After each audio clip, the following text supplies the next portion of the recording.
The Dorkening and all affiliated shows are not intended for anyone under the age of 18. The following may contain discussions or scenes that have adult situations, graphic violence, nudity, strong sexual content, and graphic language. This show is intended for mature audiences only. Viewer discretion is advised.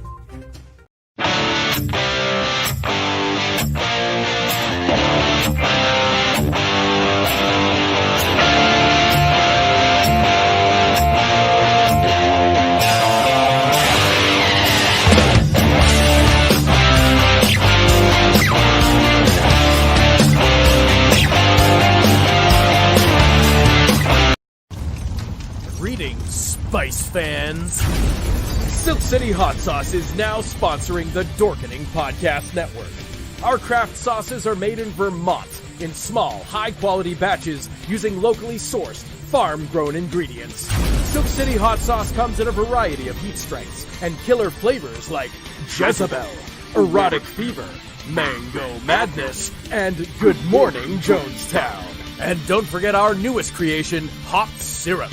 Make no mistake, Spice fans, this is the queen of sweet heat. There's new and unique flavors coming out all the time. Best of all, right now, listeners of the Dorkening Podcast Network can go to silkcityhotsauce.com and use coupon code DORK. Not only will you get 20% off your order, we'll also throw in a free bottle of hot sauce. That's silkcityhotsauce.com. Coupon code DORK. Everyone thinks because you're a zombie, you don't know good coffee. Well, they're wrong. There's only one brew that gets my seal of approval. Deadly Grounds coffee is my guilty pleasure. The aroma is so intoxicating. It brings all of my neighbors out of the woodwork. Deadly Grounds coffee. Coffee to die for and zombie approved. It's good to get a little deadly. Use the front door! Oh, they're so disgusting. Hey, happy Monday, everybody. You're watching Creator Spotlight. We're going to change things up a little bit today because we're having trouble finding our guest. But as always, Philip, how's it going, bud? I'm doing well, Leo. It's good to be here. And how are you doing? Doing great. All right. Yeah, so we're supposed to have the unknown comic, and unfortunately, we don't know what happened. Maybe some wires got crossed or something, but we will definitely have him on at another time and make it all work out. We will. Yeah, it's he was all for coming on, so we just need to, maybe wake him up or something like that. But he's here in spirit. Yeah, he is. So RW, you were super excited for this guest, and so we're gonna try to get him on for next Monday. But Murray Langston, why don't you talk about your fandom for him? I mean, I grew up watching him. Philip, I don't know if you grew up watching him. We used to him and Gene the Dancing Machine on the Gong Show. Yeah, I watched him all the time. Love the Gong Show. We're too old. I don't know. So it always goes back to, dropping out of school. And again, just to clarify, it wasn't like I didn't like school. For those people who don't know my story, I got bullied and I just couldn't take it anymore. So I dropped out and got a GED because I just didn't want to be RW. You should have turned into the She-Hulk and killed everybody. Yeah, then I would have gotten picked on even more. Thanks for that. Anyways, so when I was home, in 82, going to classes for my GED and stuff, there would be a lot of shows on. One was The Love Boat, which was on every day. And I'm not sure if the Gong Show was on every day, but I think it might have been in reruns then or something. But I watched it just so I could see the unknown comic because I just thought he was hilarious. And I never knew who he was until, many, many, many years later when like this thing called the internet came about. I was like, he had a webpage probably 20 something years ago called theunknowncomic.com. And I'm like, oh my God, the unknown comic. I love this guy. And then I found out who he was. And I got this idea to do this Photoshop picture for him. And so I made this Photoshop picture and I sent it to him and I said, hey, I found your baby picture online. And so that's a Photoshop I did right there. And I sent it to Murray and he been using it as his, Hey, profile hey, picture on. hey, that's spelled wrong. It says the uncone. Oh, What's going on there? Thank you. Leo. Oh my. I don't So think when he was a baby, God, he that's was terrible. unconed. But then when he was an adult, he was unknown. What's up with that, Leo? Come on. Oh my Bloody God, hell. that's wrong. That's wrong. Thank you, Philip. Holy shit. Ladies and gentlemen, the unconed. Oh my God, that's too funny. Must have been when I had that not your When you father's. had too many of that. Yeah, Yeah. not your father's root bear, right? Oh my 5.9% God. alcohol. You had like 7 of them. Yeah. Anyways, we reached out to him and he said he'd do our show. And I just think some wires got crossed somewhere. So for those of you who are expecting the unknown comic, the best I can give you is this. That's it. That's all I can give you. And this was a rush job. Hey, and I don't know anything. I'm just here. So it's Leo's fault and RW's fault. I have nothing to do with it. Yep. I'm just here. Always blame me. I don't mind. Well, you spelled uncone. I mean, Yeah. come on. I grew up with some other unconed shows. One of my favorite shows in the 70s was the Sonny and Cher show. And it was on, I think, 76. You have to look it up. But Murray Langston was on this, and, he was hilarious. And then a few years later on Saturday mornings, there was a show called the Hudson Brothers Razzle Dazzle Show, starring Bill, Mark, and Brett Hudson. Bill Hudson being the father of Kate and Oliver Hudson. And Murray Langston was on that and was hilarious. So I feel, everybody talks about all the new movies that are out and all the new actors, but people like Murray Langston were like the foundation of what we have today. He was out there doing comedy in Vegas. He was, just doing all this, the unknown comic. Put a bag on his head and literally was an instant success or whatever. And it was simple, but yet he's a legend. So I'd rather have a legend on the show, somebody who was there in the beginning than, someone of today or whatever. So that's really why I reached out and wanted to have Murray on the show. And like I say, hopefully for those of you who did tune in, maybe next week we can get it all to work out. It depends on who it is today. If there's someone like Leonardo DiCaprio, that would be pretty cool. Or Taylor Swift, Ryan Reynolds. Right. But I'm saying like, I know, I'm just busting your RW. I know you are, but I'm just saying, like, for me, the Jackie Gleasons and the Art Carneys and the Tim Conways and Harvey Corbins and Carol Burnett's and Archie Bunker and all that stuff, that's when TV was really, Susan Summers. What's that? Susan Summers. Suzanne Summers? Oh, whatever. I screwed it up. I don't know. Yeah. Sally Struthers. Sally Struthers, right. And, actually, Rob Reiner. Yeah. Rob Reiner. Chico and the Man. John Travolta with Welcome Back, Carter. Mr. Welcome Mr. back. Carter. Yeah. We had a long time ago. Dynamite. Sorry, I just had to throw that out. A long time ago, we had the very first. She was supposed to play Suzanne Summers. Suzanne Summers from Three's Company, right? Yes. Right. Yeah. What character did she play? Chrissy. She played Chrissy. So the actress we had, she was on Hills Have Eyes, but she was also the first Chrissy in like the pilot, and then they really replaced her with Suzanne Summers. Ah. Oh, interesting. I forgot her name, but we had her on. No disrespect to who she is, but Suzanne Summers was perfect. That was a great. Oh yeah. I mean, totally. Yeah, she was the best. I loved that show, and I mean, John Ritter was just brilliant, and that was a sad day when he passed away on set or shortly after or whatever. But, yeah, he had like an aneurysm or something. Yeah, in his heart or something. It might have even been the first episode, and it still cracks me up to this day. He has a banana in his hand, and somebody says something, and he goes like this, and the banana breaks off and flies up and like knocks something on the top of the refrigerator off. And I don't know why I find it so funny, but it's just, one of those things that just perfect timing wasn't meant to happen, but did or whatever. So, yeah. Susan Lanier. Played the first Chrissy. Okay. All right, there you go. Yeah. You can see her in Wes Craven's Hills Have Eyes. Speaking of Wes Craven, they're continuing the Scream franchise. Obviously, he's not with us any longer, but it just debuted this weekend. Yeah, and there's actually you might want to check out. There's a Scream documentary on Discovery. Yeah.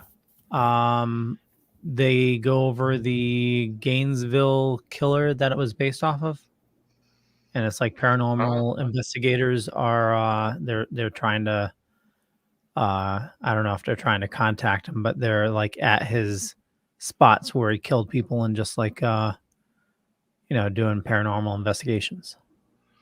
Oh, how about that? Yeah, it's shock docs. Yeah, and the reason he's no longer with us is because he was executed by lethal injection. I believe. Yeah, who was? The guy who's based the on Gainesville killer. Danning Rolling. So just so you know, when you guys hit the live button and you have like, I don't know, 3 minutes before we actually go live, I had to find a paper bag and cut these really bad eye holes out. So I only had like 3 minutes to come up with this, just so we're clear. You remember back in the day, we used to have thousands of those bags. My mother used to just collect them. And then Oh my God, look at the bags under my eye. I would bring them to high school, or elementary school as my lunchbox, because we were. My mother says, "Well, there's no reason to spend $10 for a lunchbox when I got paper bags." Because we're all poor. We're all poor back in the day. It is. All our parents came back and lived through the Great Depression, or right and through World War II. All that stuff. So. Yeah. Oh yeah. I was your age. my mother's first husband was he was in the not the Air Force, Army Air Corps. It's called. He was a paratrooper, and okay. I think he actually jumped on D-Day. Okay. Yeah. Interesting. But yeah, our parents back then, they it's crazy what people could survive on monetarily, and it was definitely a different era. But we all grew up, just with what we had, It's funny because I look back, and again, I lost both my parents in 2005, and I look back to being a kid, and I'm like, I want this, I want that, I want this, I want that, I want this, I want that. And my dad was like, he worked a couple jobs, and he's like, I don't have that kind of money. So then my mom went out and like cleaned people's houses and stuff. And she was the one who got me those, stupid things I wanted, like a pack of Happy Days or Incredible Hulk trading cards or Mad Magazine or Starlog or whatever. And now I go into a store and I go, what? Are you serious? It's $40 for this pair of pants? Are you kidding me right now? So I'm thinking, those $40 pair of pants now, back then were $8, but it was $40 like the pair of pants are today. So that's why my dad was like, I don't have that kind of money. And I'm like, really, Dad, I love you. Like, I get it now, like, holy crap. So, I got that Mattel in television, the town I lived in. Kind of wealthy, and all the wealthy kids got it. And so I said, I need it. And so I got it as a combo Christmas and birthday gift because money doesn't grow on trees, So it's the one system I don't have. I have the ColecoVision, the Sega Genesis, Odyssey? blah blah blah. I don't have the television. What about Odyssey? No, I don't have that one. Yeah, no. You don't have that one. Okay. But I need to get you set up with RetroPie, RW. Yeah. Yeah. No, but then I would never sleep. Yeah. that is true. That is true. Yeah. I mean, there's so much great stuff now on that you can just download, from your Xbox or PlayStation. It's like there's just so much great stuff. Emulators and everything is you can replay all the classics, Right. But even them, it's like I have a few of them, for my kids, like Dig Dug and Pac-Man stuff. But I mean, there's so much awesome stuff. The new stuff, it's like great. and it lasts for like 20 hours and stuff. So it's like, you pay the $40 or $70 or whatever the hell it is, and it's actually worth it. Yeah, because you use it for all those hours. You're spending $12 or $15 for 2 hour and a half at the movie theaters. Never mind buying the popcorn. And you get a video game for $60, and you're playing it for 5 nights straight. It's great. Yeah. And when I say straight and nights, I'm talking just like RW said. You don't sleep. You play until 3 o'clock in the morning. Well, I don't do that. I'm just lying. They have these new systems out. They have these new systems out now that'll take an Atari cartridge, or they're separate systems, but one will take Atari cartridges, one will take Coleco, one will take Nintendo, and so on and so forth. But what they've done is, back in the day, you couldn't save an Atari game or a regular Nintendo game, but they've got these systems out now that you can literally pause the game, save it, and then go back to playing that game, where back in the day you'd almost get to the end and you'd be like, I got to go to sleep, and you'd have to turn it off, start all over again. So I'm like, that. Oh, no. It wasn't you had to go to sleep. It was RW, it's dinner time. Shut that off now. Well, my friends and I played a game. Mom, I'm almost done. My friends and I played a game called Kid Nicky on Nintendo once, and we left it on because we were almost finished. We paused it. We woke up the next day. The game had overheated, and we had to start over anyway. Oh, no. That was not fun. They just re-released an old Sega Master System game with updated graphics. Alex Kidd. Oh, yeah. Yeah, I saw that. That just came out. Alex Kidd. It was a Sega Master System game. I think he even came out for a regular Nintendo. But yeah, side-scrolling adventure. Yeah, I mean, some of those old games, it's funny because when we were playing them then, we thought they were hard, but you play them now, they seem like they're even harder. Like Contra. It's like, you're jumping, you're spinning, these things are shooting at you, and it's like, oh my gosh, you like lay down, then you accidentally pop up and you get hit, and you're like, but some of those old ones like Centipede. I mean, that's a, like you're spinning around. No. It's that was the sound effect for Centipede. I remember. It's like it was yesterday. I remember. I tell you, I mean, Tron was probably my favorite, but I loved Battlezone. I was never that great at it, but it's like, you're in there, and it's like it almost felt like you were like in the game because you were like so close, which reminds me of the, Nintendo Virtual Boy, which everything was red and made your eyes bleed, which I still have and haven't used in a long time because I don't want my eyes to bleed. But yeah. Do you have an Xbox controller, RW? Yeah. You do? With the cable where you can plug it into like USB? Well, I don't have an attached one, but you can still you can use the charging cable or whatever, can't you? Yeah, the charging cable. Yeah, you can do that. Yeah. Okay. Why? What are you implying? Well, if I can find it, I might have a RetroPie I can send you. I'm gonna do some digging.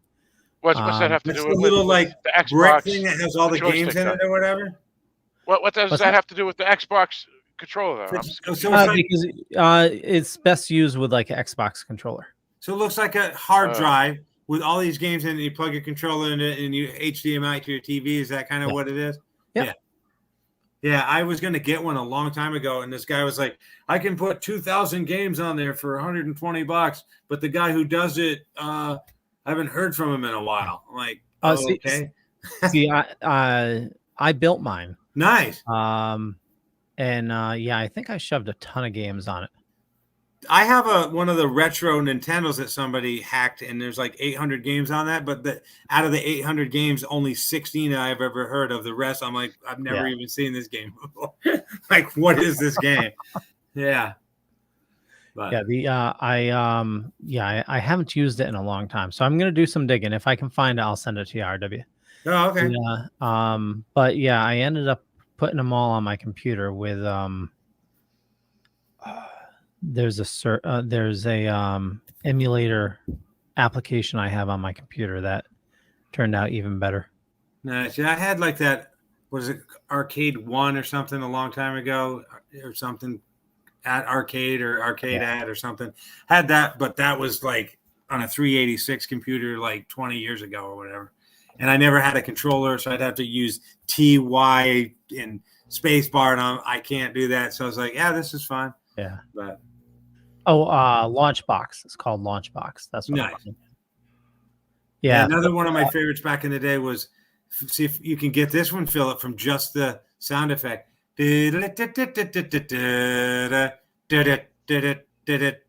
Oh no, go for it. Oh no.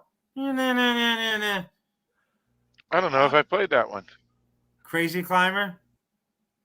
Oh yeah, I never really played that. Yeah.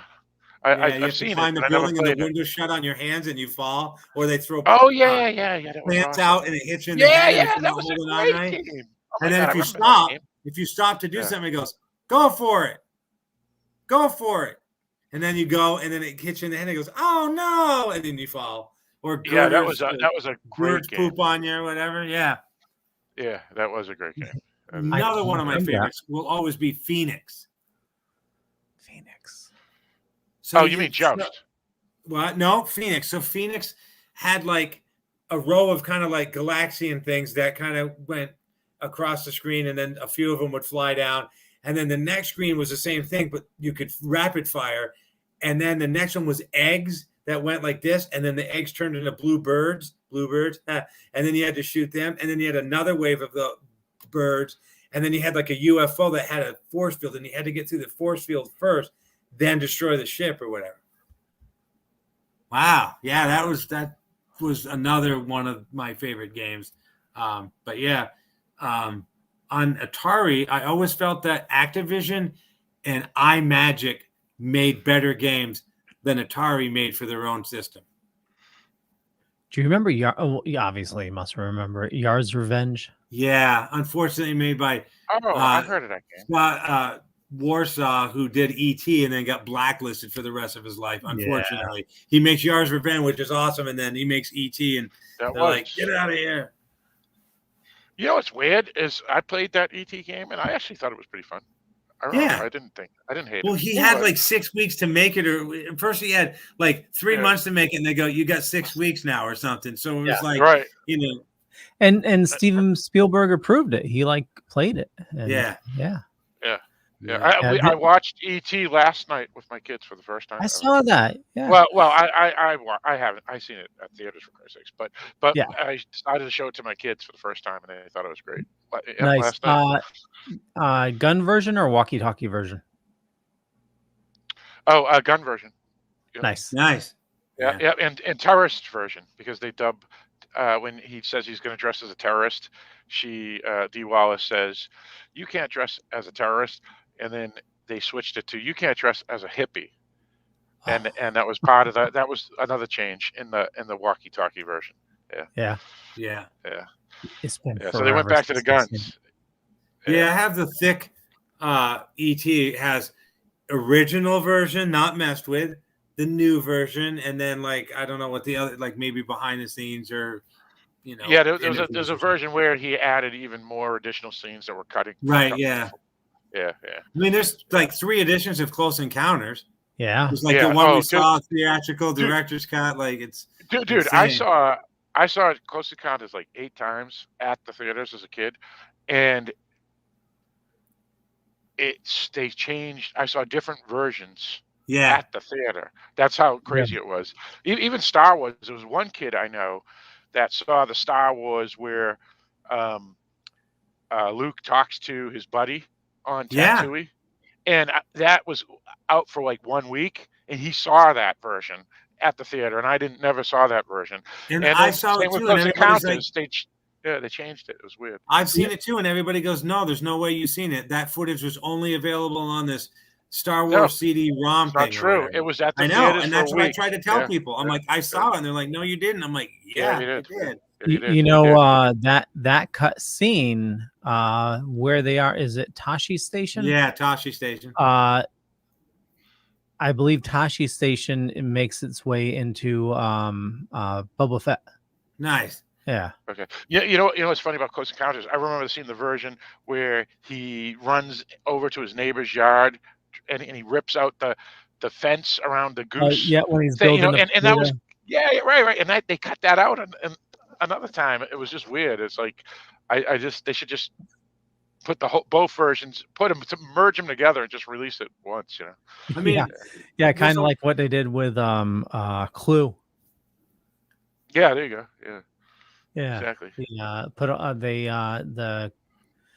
They made an edition with like all the endings. Right. Yeah. Right. There's a lot of people who've been lucky to have been in a lot of cool things, but I mean, Richard Dreyfuss is in Jaws and Close Encounters of the Third Kind, and Mr. Holland's Opus. I mean, come on.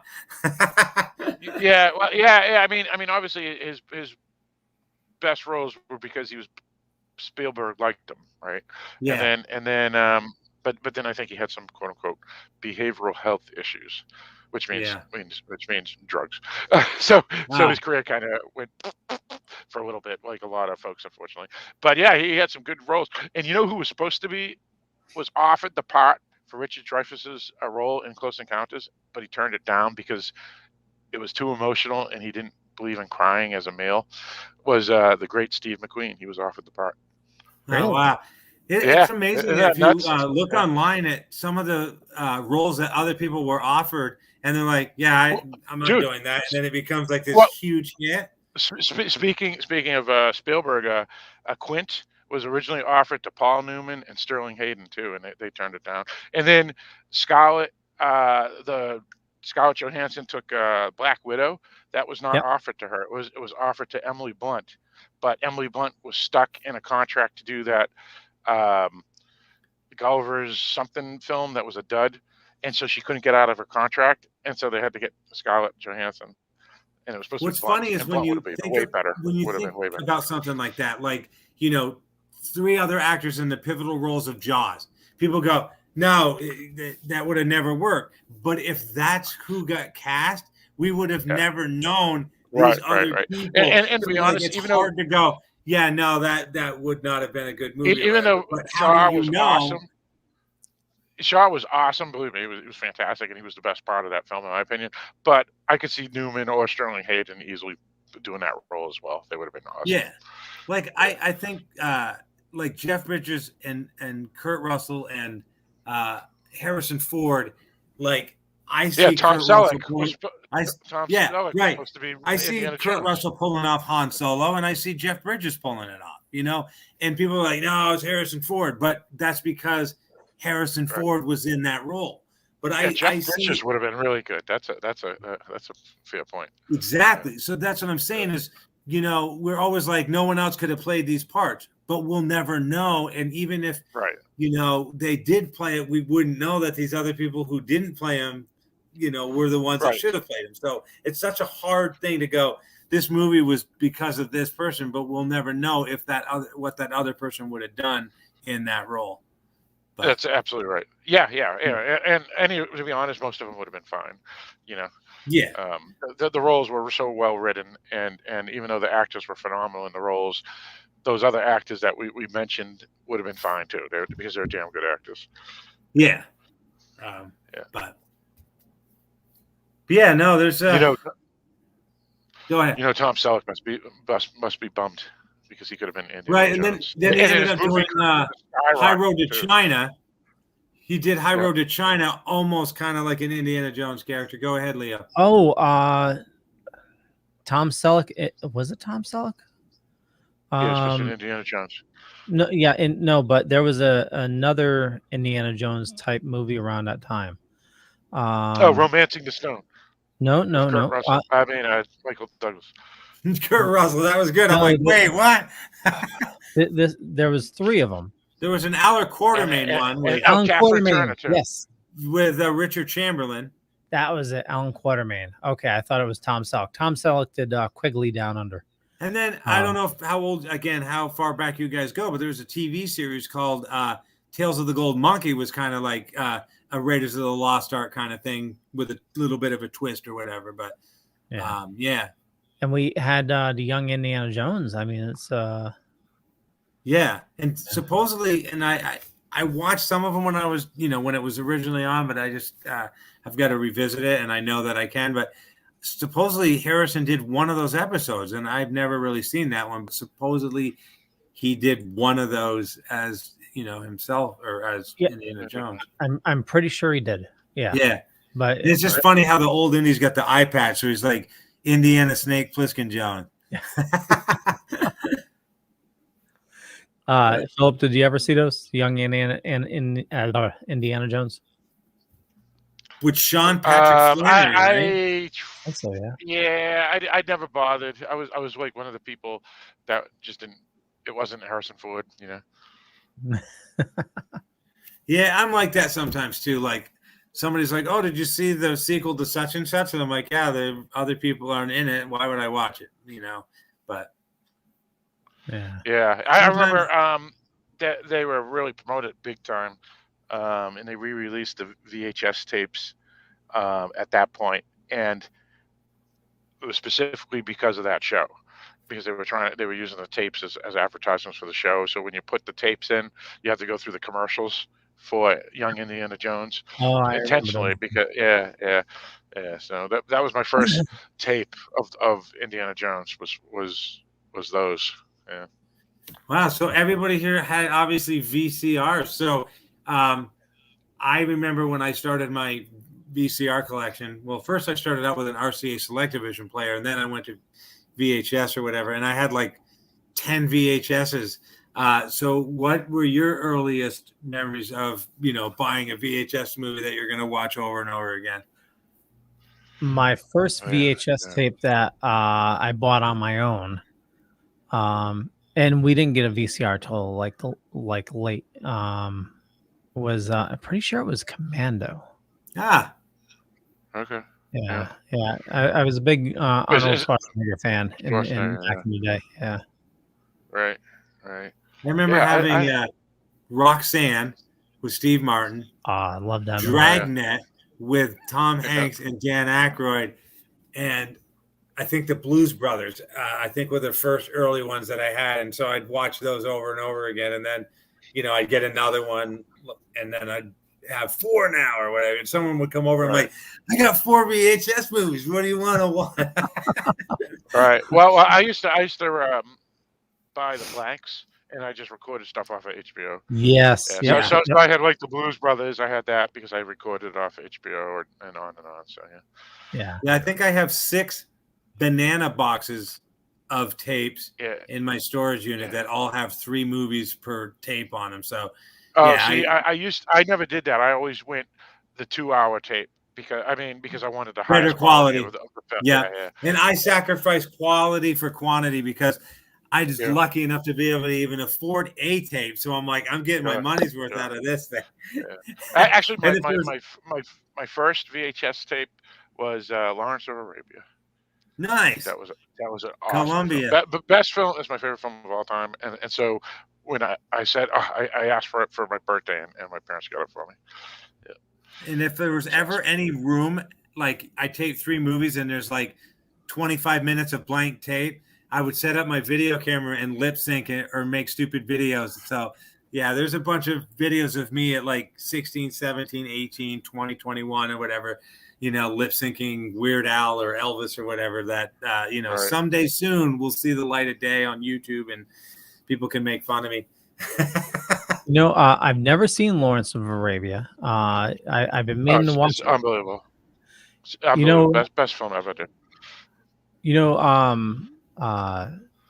Megan's uncle, actually, he recently passed. Gary Clark, who played Steel in Day of the Dead. That was his favorite movie. Yeah, and it was Scorsese's favorite movie too. That's Peter O'Toole, right? Yeah, Peter O'Toole. Oh, dude, that's just one of them. He was the star. He played Lawrence, but Anthony Quinn was in it. Right. Claude Rains. Was Omar Sharif in that one too? Omar Sharif. Yeah. Yeah. Oh, yeah. Dude, the cast was unbelievable. Unfriggin' believable. Yeah. And it was directed by David Lean. best director ever. What blows my mind is when somebody who's like literally a serious actor like Cesar Romero, Omar Sharif, the other person's name who just. But got you know what's sucked into funny? my head. Omar Sharif and Peter O'Toole were nobodies, and Alec David Lean purposely chose the two of them, and rather than go with a big name for those two roles, and so he used the supporting roles for the big names like Anthony Quinn and Alec Guinness, and that film was the film that made both Peter O'Toole and Omar Sharif stars, because before that they were nobodies.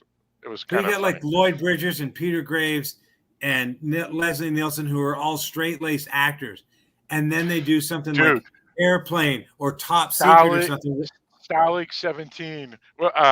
Peter Graves was awesome, and you're right. They just great, and Leslie Nielsen and Forbidden Planet, and Lloyd Bridges. You're right. Yeah, and then they bring him into comedy. Then they go over to do comedy. He's like, pick the hell of it to stop sniffing glue, and it's like, what about George Kennedy? For yes, oh my God! But so like all these serious actors do comedy, and it's like, wow, they're so like Omar Sharif in Top Secret, where he gets crushed in the car, and he's like trying to go like this, and he falls down, and the girl reaches over to get in the glove compartment, and he's like, yeah, oh my God, it's like, wow, these guys are legends, and they're like serious actors, and they nailed the comedy, you know. We just had this conversation, right? Was it here about comedic actors moving to serious roles and serious actors moving to comedic roles? And it's usually the other way around. Comedic actors can do drama, but in this case, RW just named a bunch of them that actually did it the other way, which is uncommon. Yeah, and like Leslie Nielsen became a legend because of the freaking Frank Drebin stuff. Like it's just right. When I was a kid, I knew him from Forbidden Planet, and then when I saw Naked Gun, I was like, and Airplane, it's like, oh, that's the guy from Naked Planet. That's ridiculous. You know, that was kind Forbidden of Planet is one of my favorite all-time sci-fi movies. You know, but it's amazing that these people had this long-lasting career, and it's like. Lloyd Bridges passed away today, best known for his role in Airplane. Like, wait a second. but that's kind of funny, is because everybody thinks of Alec Guinness as Ben Obi-Wan Kenobi, right? But when I was a kid, I was watching Bridge Over the River Kwai, over and over and over, because that's a David Lean film too. He directed that one too, and so I always knew him as Colonel Nichols, and so everybody's saying no, he's Obi-Wan Kenobi. I go, yeah, but I guess he is, but I know him as Colonel Nichols. Because he was like, what have I done? I mean, that was Colonel Nichols. It wasn't Obi-Wan. Yeah. But I will. And Peter Cushing, I didn't know him as Grand Moff Tarkin. I knew him as the vampire hunter, Van Helsing, going after Christopher Lee, I mean, come on. What's wild to me is so many of those, famous actors were uncone at that time. Uncone. I don't get it. Uncone? Uncone. Oh, no, Leo, you are burned. Yeah. I'm going to be... Uncone. Well depleted. What, do I amuse you? Hey, I'm a clown. I'm funny. Funny how? So, I don't know. Maybe there's hope for me. I mean, since I'm an uncone actor, maybe I'll get my break someday. That's terrible. You know what's funny? He's picking on you, Leo, but I was the one that pointed it out. So I'm just guilty. I don't mind. Actually, Leo is guilty of even more guilty because he's the one that made the mistake without editing. God. Yeah, I'll fix that before next week. Yeah, that would look pretty bad. Yeah. Oh, what's the puppy dog's name? That's Lily. It's uncone at this time. For some reason, she saw I was acting like laughing and stuff, and she came over to see what's going on. I woke her up. This podcast has gone to the dogs. Lily is like the father. Oh, Lily. Oh, it's gone to the dogs. That's great. Oh man. Your dog's adorable. Oh yeah, she's loves the woods and walks and all that stuff. So she's a great dog. Yeah, I'll just say that. That works. I promised Megan a little sibling for Riley in the spring. Oh yeah. So, what kind of dog do you have? Me or Leo? Oh, Leo, yeah. Chocolate you have a lab. lab, right? Yeah. This dog here, my wife wanted. I demanded a dog, and she says, "Well, I don't want a big dog because I used to have Weimaraners, and so she said, well, I want a small dog." So I was worried that it would be like one of those fluffy things. So nothing wrong with a fluffy. Yeah. So I was able to get a teeny hound. So that worked nice. for me. Yeah. Should have named him Huckleberry. Well, I let my wife name. I was lucky enough to get the dog without fighting. So I said, "Oh, you can name the dog." You don't fight certain battles. You just go along with it, like whatever. Oh yeah, I know. Happy wife, happy life. That's right. As long as I got the dog, that's all that matters. So yeah, you can name it, you can do what you want, but as long as you got the dog, so it all works. Totally. I know we should wrap things up soon, but what are you guys watching nowadays? I mean, what's I'm watching a Discovery of Witches, season 3 and final season. It's a television series that you can find on Shudder, Sundance, and AMC stations, at least in the United States. It's a British television series starring Matthew Goode and Teresa Palmer. It is based off of the novels by the American author Deborah Harkness, the All Souls trilogy, which is basically about witches, demons, and vampires that exist in our modern world that no one knows about. So it's similar to, I guess, urban fantasy, dark fantasy, mystical realism, but in the real world. And so there's a battle between certain groups and stuff. It's pretty cool show. We do a podcast on the Dark Discussion News Network called "The Discovery of Witches, Demons, and Vampires," the podcast.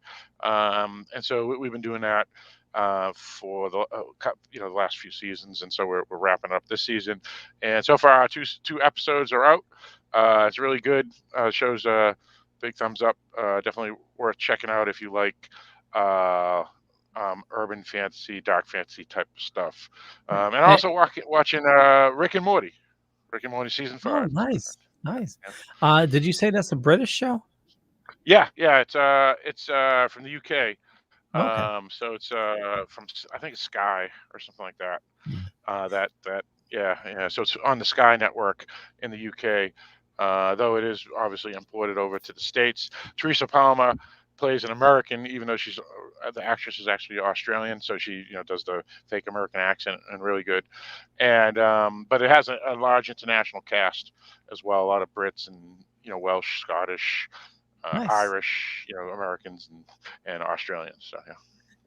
Have you watched Ghosts?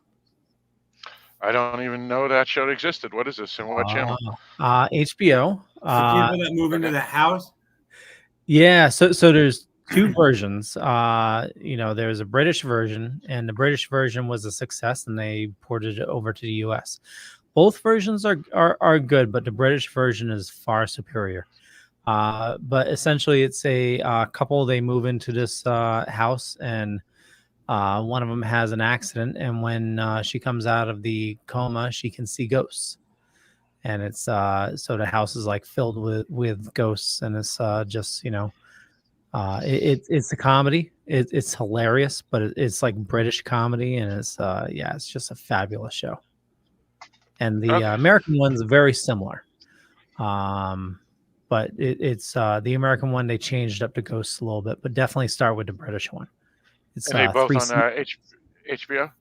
No, one's on the British one's on HBO. The American one, since it's currently running, I think it's on either Paramount or Peacock. I think it might be Peacock. Yeah. Yeah, I have that one, Station 2, that I'm paying for, so I could probably watch that over there. Yeah, definitely worth a watch, though. Yeah. I did start watching Discovery, and I think I got maybe 4 episodes in, and I'm like, okay, this isn't too bad. But the Klingons, man, like, what is up with that? But yeah, I haven't gotten a chance to watch any more or whatever. And then Tracy and I are watching this docu-series, I guess you call it, on Netflix called The Innocent Man, which is basically about a bunch of people who go to prison and they didn't do a damn thing, and they lose literally 25 years of their life until somebody realizes, oh, we have the wrong guy.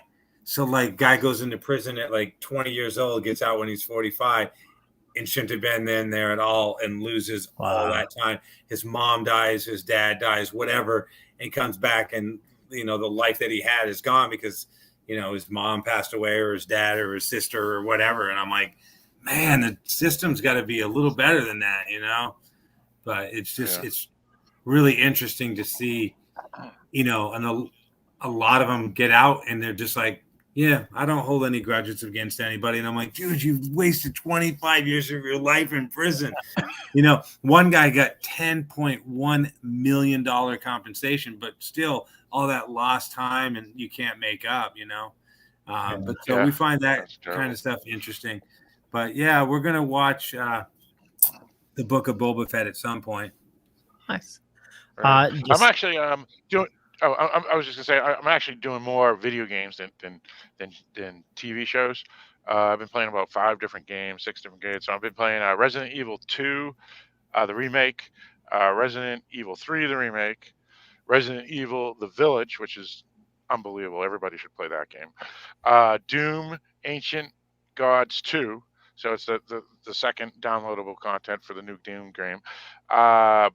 And I've been playing Nier Automata, which is a great post-apocalyptic game.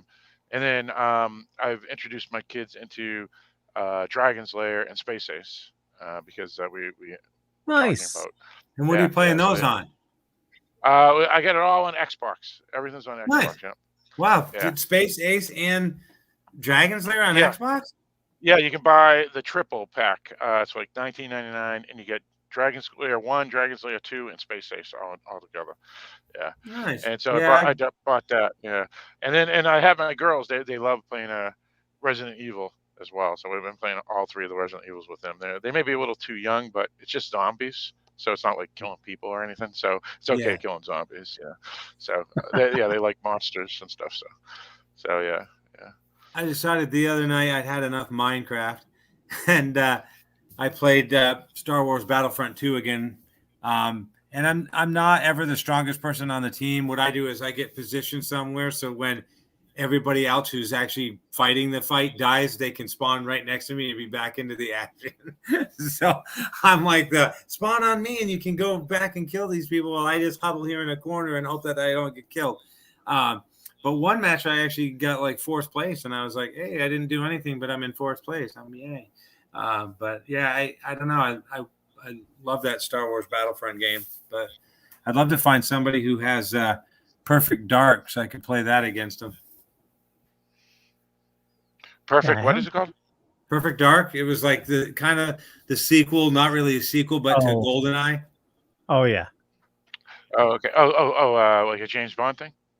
Well, so GoldenEye 64 was one of the best games, and right now it's in litigation because you got the people who own the rights to Bond, you got Nintendo who owns the rights to something, you got Rareware Games who owns the right to part of it, and now Microsoft bought Rareware, so Microsoft so there's like 4 or 5 different companies that won't budge on who gets it because one person owns the right to Bond, one person owns the right to this. And when they first made the game, that they all came to an agreement. But now those, licensings or whatever have gone away. So now they have to somehow relicense it or whatever. But Rareware made another game called Perfect Dark. And the multiplayer on that is, again, it's 20-something years old, but it's just one of the funnest multiplayer games to play. Yeah, I never really got into the GoldenEye games. All right, well, that was nice being. No, I mean N64. I mean, it was when that came out. I think I was working 2 jobs at the time, so I didn't really have too much time to play games around that time. And that's also when things started getting crazy, was like the Sega Saturn, right? Or it might have been around.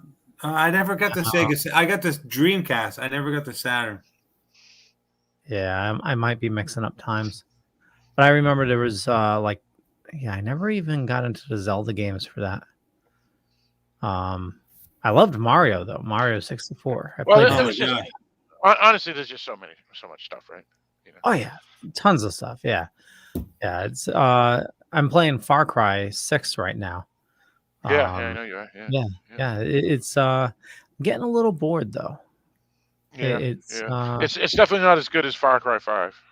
No. Yeah, definitely not as good. Yeah, I don't like the changes. Far Cry 5, you shoot once, and if you hit them, they're dead, basically. Here in this Far Cry 6, if you don't hit them in the head there or something, they're still alive. And so your sneak attacks are much more difficult, and it's just a pain in the ass. Yeah, and I also don't like... Oh, go on. Oh, you got to make sure you got a high-powered sniper rifle. And, exactly. And you got to have the right aim and all that. Yeah. Also, I don't like the ability of the people you can pick up to hang out with you. Like Far Cry 5 was much better. The characters that you found that would help you, never mind the random people that you could pick up, were much better than Far Cry 6. Yeah, and I watched this one video because I was having trouble finding this one resource. It's very resource intensive. Like you got to collect a lot of resources in order to build up your camps and stuff. But I don't like that camp thing either. That's kind of a pain in the ass. But anyway. But they're saying, if you play multiplayer in this one part of it, but I don't play multiplayer, you know? I don't either. I don't either. Yeah. That's why I never bought Fallout 76 or whatever it's called, because it's multiplayer, and it's like I don't play it. I'd rather just play it my own, do a campaign, and that's it, Yeah.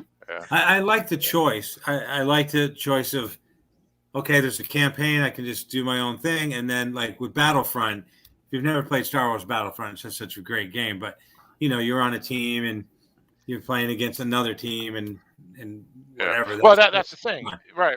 You should have the option, right? I mean, there's people like me and Leo who just want the campaign, but there's other people who like both, and it should be that way, But I just I pre-ordered Horizon Zero Dawn Forbidden West today. I'm not sure what that is. Leo's eyes just got the size of like Puss in Boots' eyes. What's it called? So it's the second game for Horizon Zero Dawn, which is easily. Oh my god! I'm not familiar with any of these. Oh my god! It's the best game ever made. Come on, the best game ever made, dude. You play some chick. It seems like. So it's the story is amazing. No disrespect. Let me rephrase that. So you play a woman warrior. Yes. Who is very technologically advanced. Well, her mindset is she's very intelligent. First person, or do you fall behind the shoulder? Third person. Third person, like Mass Effect. Third person. You can see her basically. Yes, very similar to like the new Zelda. See, I can't. I don't know. Horizon Zero. I'm gonna have to check that out. Yeah, it's weird when I'm doing a racing game. I have to see my car. I can't be inside the car. But when I'm playing a fighting game, I have to be like Skyrim, where all I see is my sword. I can't see my character. All right. Now I know why I don't know this game, because it's only PlayStation. Yeah. It's for PC now. The first game anyway. Right. I see that. It's for Windows. But it's platform specific. It's not one that's for everything. Yep. But it's the story is amazing. The gameplay is spot on. The controls are just so fluid. So basically, the world has been destroyed. It's humanity has been resorted back down to sort of like caveman type people. So it's all tribes, and you need to save the world from like these robotic dinosaurs. And yeah, it looks pretty cool. Yeah. Is it a hack and slash type game?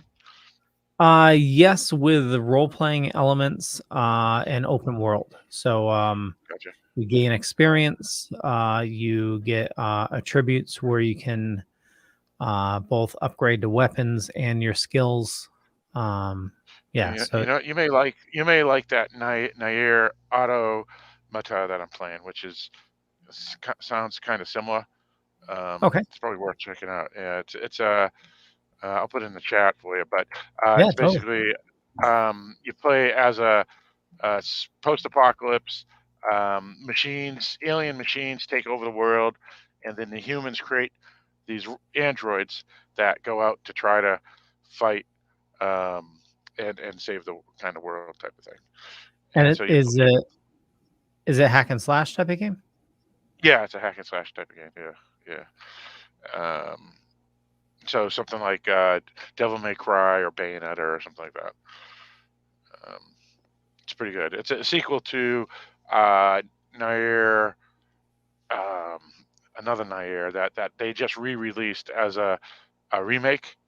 And the remake, that one is called Nair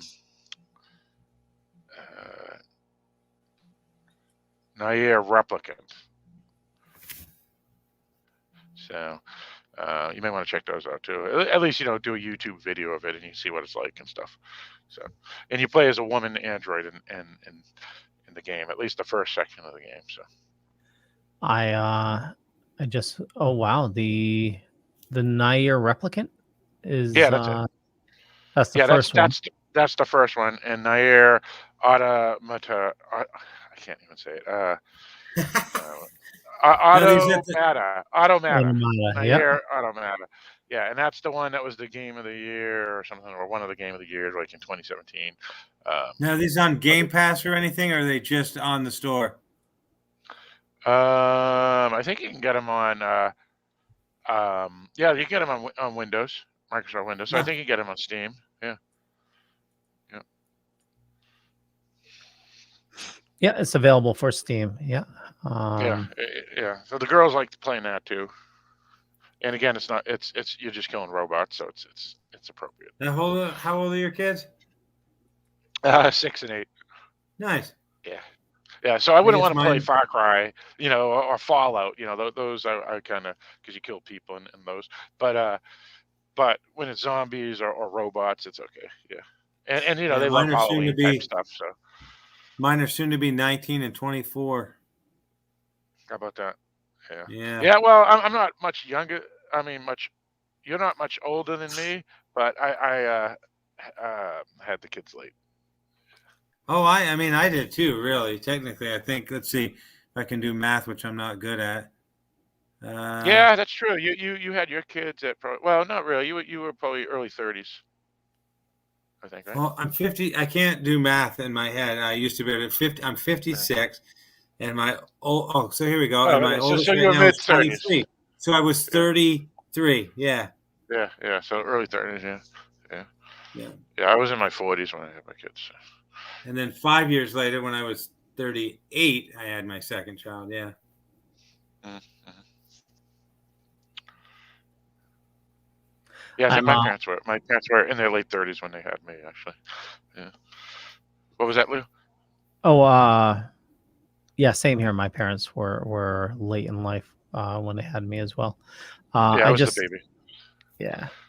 I just added that Nair Automata to my favorites to check out. Yeah, definitely check it out. Check the trailer out. Do a YouTube video to see, the gameplay and stuff. Yeah, totally. So I was born November 15th. So if you can do the math, 9 months before was Valentine's Day for the most part. There you go. Yeah. I see what you're saying. Yeah. Yeah. Now, Leo, did you ever finish Cyberpunk 2077 yet? I need to get back into that. Yeah, that was damn good. I finished that one. Yeah, I finished that one, and then I played it a second time halfway through, and then after a while you get overwhelmed and say I got to change. But that'll be a game I'll revisit for sure. That's a good one. Well, go ahead. No, I was gonna say my PS5. I filled up the hard drive space pretty fast. So how big is your hard drive? Oh yeah. The PS5 it came with a 500 gig. That's it? What was the original? What was the original? The one prior PS4. I don't remember. It only came with a 500 gig. Right. Yeah. See, I got my Xbox Series X right before Christmas with 1 terabyte SSD. But so it's double the one you have, I guess. But I haven't opened it up yet. Well, I've got the Xbox S from before, or SX or X, or not the big new one that they just came out with, but the Xbox One, and I got a 1 terabyte, but I have a 3 terabyte external, and everything is full. Like, that's the one thing I don't like about the new systems. Used to be able to just put a game in and play it. Yeah. Now it's like you got to put all this stuff on a hard drive and take up all this space, and then you're like, oh, I got a new game, but now I got to unload 15 other games to get this game on. Speaking of that, like Nair Automata, I bought that one, and then I deleted like three games just to make sure that I would have space. So, yeah. So my project over the weekend, I did a little research, and the PlayStation 5 is super easy to upgrade. So I actually manually, really. Yep. So I went to Best Buy, picked up another hard drive. Nice. And installed it. Oh, so it's not an external hard drive. No. Internal SSD. Is there an extra slot, or did you have to remove the original? No, it's an extra slot. So I have the 500 gig, and now I have an extra 1 terabyte. Nice. Okay, and they actually set it in the manual, or you just did research? Yep. Yeah, not fully supported. Oh, okay. So it's in the manual. Okay, and you could use any SSD, or did you have to use their specific one? They give specific requirements, so it needs to have a certain speed. Okay. And so when you did you say that's already full as well? No. Nope. It's the original one. It was. Yeah, the 500 one was filled. The 500 one I filled up, and that's why this weekend I went and picked up a new hard drive for it. Good. Now, can you also get externals too? Yeah, but you wouldn't want to because it'd be too slow. So how do you know it would be too slow? Well, I had experience with that on my PS4, where the external hard drives were too slow. Even though they were PS approved hard drives, external hard drives. I don't know if it was PS approved. Because you always see, on Amazon, perfect for PS4 external hard drive or SSD, and I'm wondering if that's just them saying it or if it is actually, good. Because obviously you want an SSD if you can. The hard drive I had wasn't SSD for the PlayStation. That's the problem right there. I bet you if it was SSD, it would be much better, obviously. Well, so I actually cracked open my PS4 and installed a SSD in that as well. Okay. Yeah, and that one wasn't. You had to actually crack. Yeah, because it was I replaced the original hard drive that came with it. Gotcha. And that was when I did that, probably had to be about a year ago when I knew I wasn't getting a PS5 anytime soon. Oh, yeah, it was weird. I just got like an email out of the blue from Microsoft saying you were on our list, and so I snagged it. Yeah, right before Christmas. It was like nice. It was like November 31st or 30th. That I got the email, and I said, "Oh, I'll just buy this." I just bought it. Yeah. Very cool. That's how I got the PlayStation. They emailed me, said, "You've been selected to order a PS5," and Yeah. Yeah. Otherwise, scalpers, Yeah. It's kind of weird too, right? Because I mean, it's now maybe slowly becoming available, and yet it's already a year and a half old technology. Yep. Right. Isn't that kind of weird? It's just Oh yeah, and yeah, I mean it's in I belong to a bunch of forums. One of them is like Scam the Scalpers, and the amount of scalpers out there are just ridiculous. You know. Yeah. Now, Oh whatever well, dude, happened with I'll tell you this. I'll tell you this, dude, about scalpers. So, as you know, I'm a big Taylor Swift fan, and Yeah. she has a lot of her stuff. If you want to buy like T-shirts and sweatshirts and stuff, you have to get it from her personal website because she doesn't go third parties. And Yeah. so, once it's sold out, it's gone.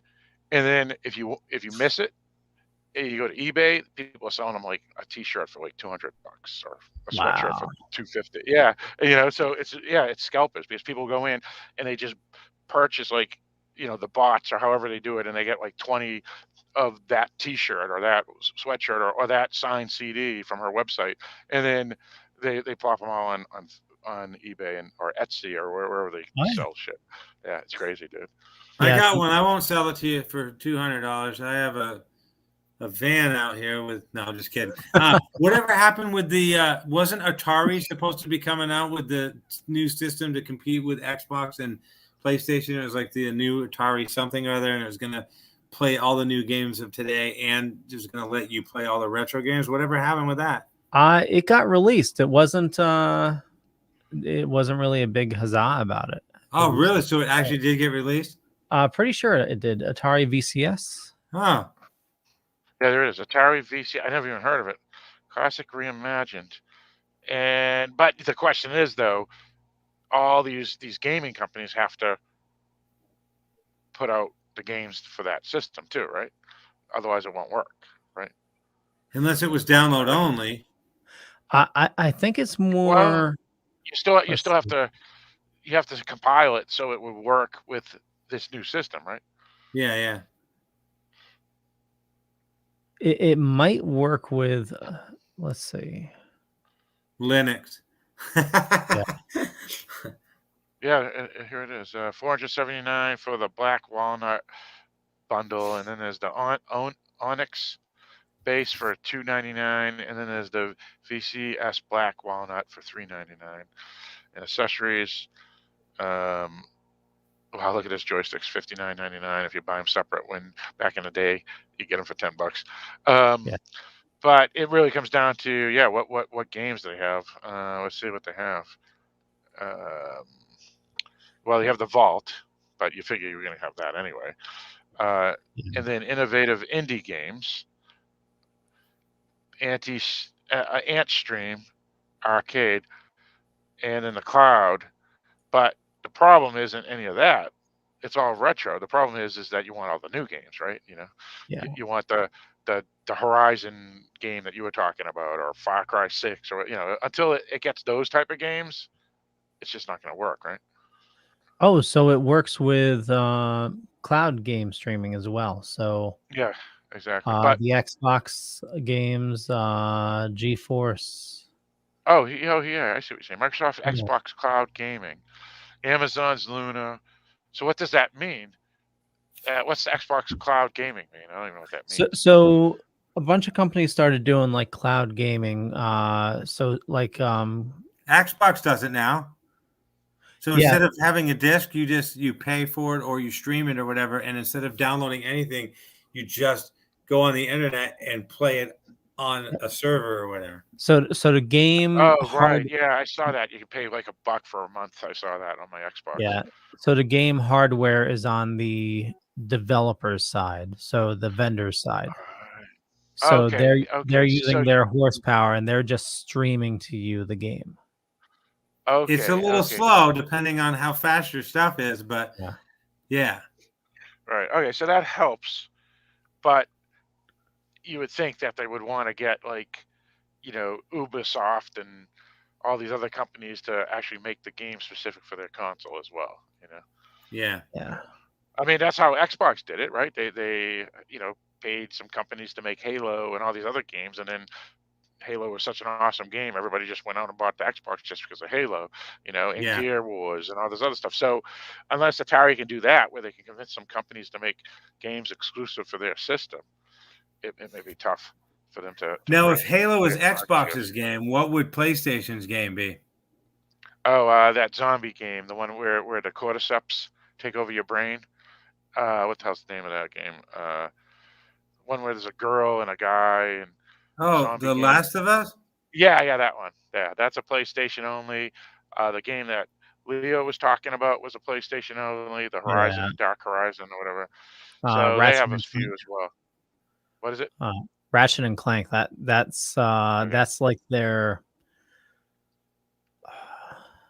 sort of like Crash Bandicoot type of thing. Ooh, I love Crash Bandicoot. There are a few games that are cross-platform that if you have a PlayStation 4, you can play against somebody on an Xbox One, but there's not a lot of them because they're like, we don't want, if we wanted, we want to keep it, we want the money. So yeah, because a lot of the games is, even though it's on, like for example Diablo, right, that could be on everything, that's on every platform, but Xbox people only can play Xbox, PC people can only play PC, PlayStation can only play PlayStation, even though it's the same game across, Right. But sometimes you can go PC to Xbox or PC to PlayStation, and sometimes you can go all three, but most of the time they try not to do that. Like I wanted to play Battlefront against somebody the other day who has a PS4 and I have the Xbox One, and they're like, you can't do it. I'm like, that's kind of stupid.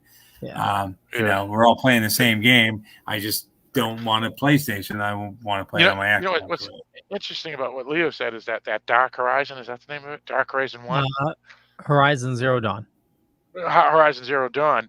That game is now, the first game is now available on Microsoft Windows, which is owned by Xbox, which is, but you can't buy it for Xbox. It's just kind of funny how it works out. Yeah. So it's kind of interesting. Yeah, it's it's been out for a while, so it's they finally made a PC port. Yeah, exactly. Yeah. Like my kids, I actually got Diablo for the new Xbox because you had to choose one game, and so I just chose the reimagined Diablo. But I have a PC, and so I just connect my HDMI cord to like the giant TV, and the kids can play Diablo on the big TVs. Yeah, it's kind of funny. Diablo's a fun game. It's monstrous. Yeah, Diablo is a great game. I love that game. That's a great game. Yeah. Yeah, it's Diablo 2 they just remastered, right? Or what's the... Yeah, I thought it was 3. I can't remember. Might have been 3. It was one of the Diablos, yeah. They remastered, yeah. But either way, that's another game, though. After you play it for so long, you kind of gets bored because you need new adventures. But, yeah. I thought they were doing something new for Diablo. Yeah, there's Diablo. Oh, I'm sure there is. Yeah, I'm sure there's one in development, right? A big one, probably. There's Diablo 2 Resurrected, and then Diablo 3 Eternal. Oh, Resurrected might be the newer one because that's available for PS5. Might want to check that out. Yeah, I don't have PS5 now. No. Yeah, it's Diablo 2 Resurrected is for Xbox too. Yeah, it is. Yeah, that's the one I think I got. Because like I said, I had to buy one game. Yeah. First of all, it was the cheapest out of all the games, and second of all, it was the only game that actually I was interested in anyway. And it's the Resurrected, which is, like you said, it's a remastered version of 2. Yeah, Diablo 2. 2, yeah. That's right. Yeah, so it'll probably have a couple new characters and cool stuff like that. Yeah. So when I load up the new Xbox, I'll load the game up and check it out, and then I'm going to bring up my old Xbox and 360 or whatever it's called, and put it upstairs so the kids can play Dead or Alive or something. Because I have the R2D2 360. Oh, that's cool. Yeah. You ever read Where the Disc Goes? Yes. Yeah. I forget what it says because I'm old, but yeah. What's it say? Do you remember? I'm pretty sure it says, "Help me, Obi-Wan Kenobi. You're my only hope." Yeah. And then it came with the gold C-3PO controller or whatever. Yeah. But Oh yeah, cool. Diablo 2 originally came out in 2001. Yeah. Well, the same with like Resident Evil 2 and 3, right? They remastered them, and they came out way back then too, 2003 or something, and they remastered. So, and then Silent Hill was another one that was remastered. Silent Hill 2 and 3 were remastered, and they came out like back in 2003 as well. It's kind of funny. Yeah. It's funny sometimes when you play a game that, you know, you just absolutely love, and you go, this game came out in 2000. This game's 21 years old. I've been playing it that long. Man, I'm old. Well, I'll tell you one thing. And don't, you know, and a buddy of mine that I was working with at the time asked me the question. He says, I hope you didn't buy that because of that. And what it was at work, Doom, the first 9 levels were released for free. And on a shareware disc. Yeah, right. Yeah, exactly. And so the guy was showing it to me at work. And I said, oh, this game's the best. So, and before then, I just had the amber or green screen computers. And so I went out and I bought a brand new Windows computer specifically for Doom. And the guy knew. He said, you didn't buy it because of Doom, did you? I go, no, not at all. Yeah. But that's the reason why I bought my first Windows computer, was specifically because of Doom, the first 9 levels. Yeah. Oh, my God. So what were you using before Windows? Oh, yeah, you know, just DOS.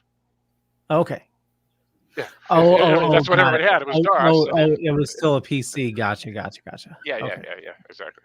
Yeah, there was a place called Babbage's, and my friend and I went in there and got the Doom shareware disc. Yes, first 9 levels or whatever for free or whatever it was. Yeah. And so him and I are playing it, and I go to work the next day, and I tell my friend, I'm like, dude, I'm playing the most awesome game you'll ever play. It's called Doom. You go through these, and he's like, no, dude, I've got one better.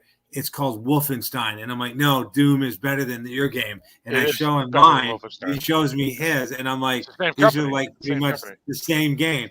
But anyways, my friend and I would play, and all we had back then was a mouse and like the keys. So my friend would use the mouse to walk, and I would use whatever key it was to fire and stuff. My friend falls asleep because it's like 3:00 in the morning, and we're playing this game. He falls asleep. He's still moving, but he's going in circles, and I'm just firing. He's like drooling on the desk playing Doom at like freaking 3:00 in the morning or whatever. But yeah, I absolutely love that game when it came out. I can't play it anymore. It makes me nauseous for some reason. So my Doom days are gone. Well, you might want to try have you tried the new Dooms? The last awesome. Well, those are so different though. But yeah. No. No. The new Doom from 2021 is a throwback to the original Dooms. It's much better graphics and all that. It's worth checking out. See if I can find that one then. But yeah, I remember that too. Like somewhere, either he or I have that disc, I'm sure, because we never threw anything out. But I don't know if it was my disc or his. So if it's his, he's probably lost it by now. But yeah, the little shareware disc. You could just download them anywhere, anyway. But it'd just be cool to have that shareware disc, you know. Sure. Yeah, you can get it on eBay too, probably. But they switched from those Dooms to more of a Dead Space or Half-Life or something like that, and then it was good, but it wasn't like the original Doom, and so they switched back to this year with the new Doom to have the hell and the gates of hell and all that other stuff. So it's pretty cool, and it has all the old monsters back, but they're Frozen from Elsa, that type of graphics. So it's that good, you know. Oh yeah, and I just remember him walking along walls, and I just kept hitting this one button, which would, to open the secret doors to see if you could find secret doors. Yeah, so you're like click, click, click, click, click, click, click, click, click, click, click, click, click, click to the other side. Click, click, click, click, then a door opens. You're like, we found one, you know. But yeah, it was ridiculous because you didn't know where they were. You just heard that there were secret doors. So you didn't know where any of them were. So you just had to walk along. Because each 9 levels had one secret level.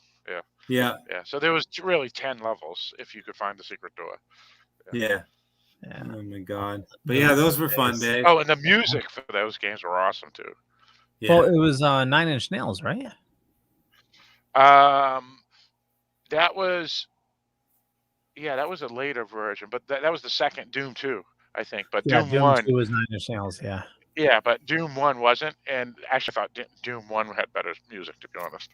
Yeah, it was awesome. id Software, ID Software. Yeah, But yeah, they did exactly. Wolfenstein, and then they did Doom, and they were Yeah, like I said, they were Comic and very similar. Romero stuff. Yeah, yeah. Well, one of the Doom levels, secret levels, was Wolfenstein. Ah, Yeah, and they got attacked because they were saying, "Oh my God, look at this company! They have a hidden level of all Nazis," and because people didn't know that they did Wolfenstein, and so you had all these like liberal kooks that were saying they're Satanists, they're white supremacists, and it's like, no, we did a game called Wolfenstein. This is just a throwback episode. It's one of the levels of hell because they're all Nazis. Yeah, it's like, oh, and then they got death threats for Wolfenstein because you had to shoot the dogs, the German shepherds, and so like all these animal rights people were flipping out, and it's like they're bits on a computer screen. No dogs were harmed in the killing of this video game. Yeah, exactly. You know, and also, you know, as we've seen in hundreds of World War II movies, with the Nazis had the German shepherds and the Doberman pinches that used to, you know, round up people and stuff. So it's like that was the point, you know. Yeah. But people are stupid. They are.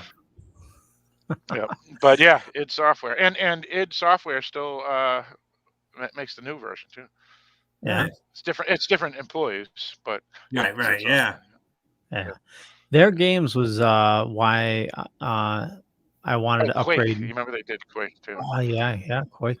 Yeah, but yeah, that was a good one. But their games was you upgraded to a better computer. So when I was working at Software Etc. at the time, and my boss showed me Wolfenstein, I'm like, holy crap, those graphics are awesome. Before that, I had. You know, the CGA graphics, and like you, it was DOS and everything, and you know, that's when one of Tomb Raider. You remember that one? That was oh my God, the graphics are awesome. Yeah.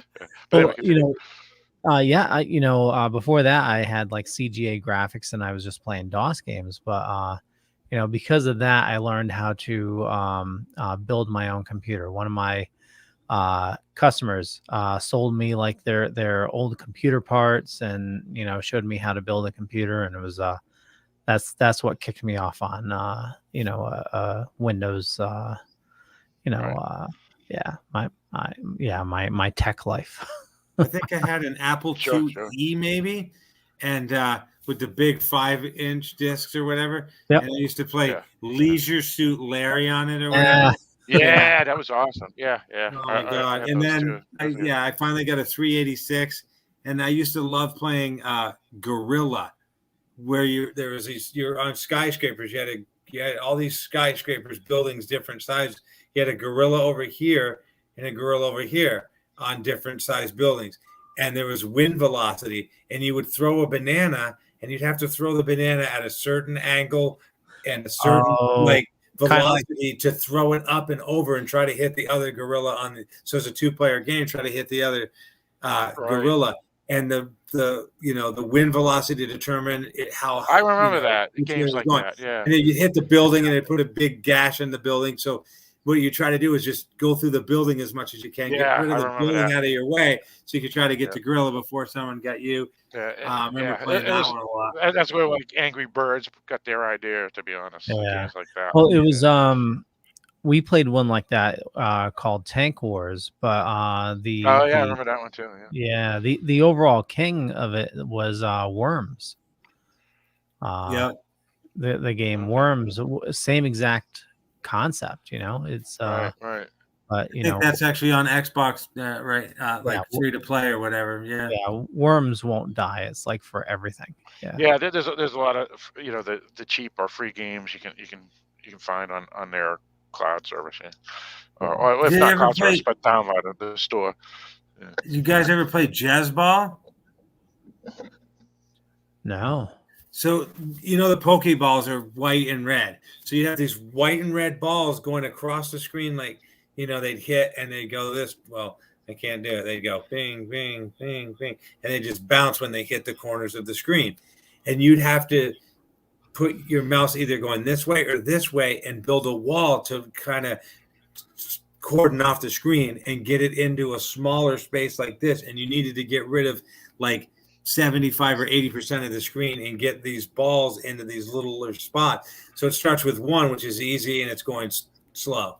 Then there's 2 balls, 3, 4, 5, 7, 8, 10, and you're trying to cordon them off into little things. And like when you made a wall, the wall would go like this. So it would go from the middle where you click, and it would go up and down at the same spot. If the ball hit the wall as it was building, then the game was over. So you had to time it so that the ball wasn't going to hit this wall you were making or whatever. So it was a wicked fun game. I think there's a free version online. But I renamed mine Pokeball because it looked, many years later when I played it, not originally because there wasn't no Pokemon then, but used to play that a lot, and obviously Minesweeper or whatever. But yeah. Jazz Ball, Jezz ball. Yeah, I remember Jazzy Jackrabbit. Nice. We ran. Yeah, that may have been our sign, right? We definitely ran a bit late, and I want to thank everybody for watching. We will work on getting Murray for next week. RW, do you want to maybe message him afterwards? Say, hey. Yeah, you can, and I sent him a couple things on the other stuff, but why don't you try? You can just say, hey, we missed you. There was some confusion, maybe, blah blah blah blah blah. Yeah. And I'll leave it in your hands or whatever. Sounds good. I will do that. So speaking of that, RW, where do you like people interacting with you? Anywhere but the post office, because it's getting ridiculous. I do not look like that guy in the photo. I'm serious. It's not me. Okay. You can find me here, officialrwmartin.com. At the bottom, it links to all my websites. And don't forget to pick up my awesome book, Life Inside My Head, A Scattered Tale, Living with ADHD Ramblings. And anybody who's watching from the upcoming Love Boat cruise that I'm going to be doing in February, can't wait to meet you. Awesome. Philip. Yes, folks can find me at the Dark Discussions News Network, as it says right there. But I'm trying to figure out. I'm following RWs. All right, come on. Anyway, that's darkdiscussions.com, which is pretty easy. You also can go to the Dark Discussions Podcast Facebook group, and of course, you can find me at Philip Perron, Perron, on Facebook as well. Sounds good. And for me, just Google Leo Pond. You find a bunch of stuff. Could be true, could be not. But more importantly, I want you to follow these two awesome dudes. And, head on over to Dark Discussions Podcast Network. The awesome group of people. And for me, I run a little thing called the Dorkening Podcast Network. We got a ton of people doing awesome stuff all the time. So make sure you head on over to thedorkening.com. And with that, we'll catch you guys later.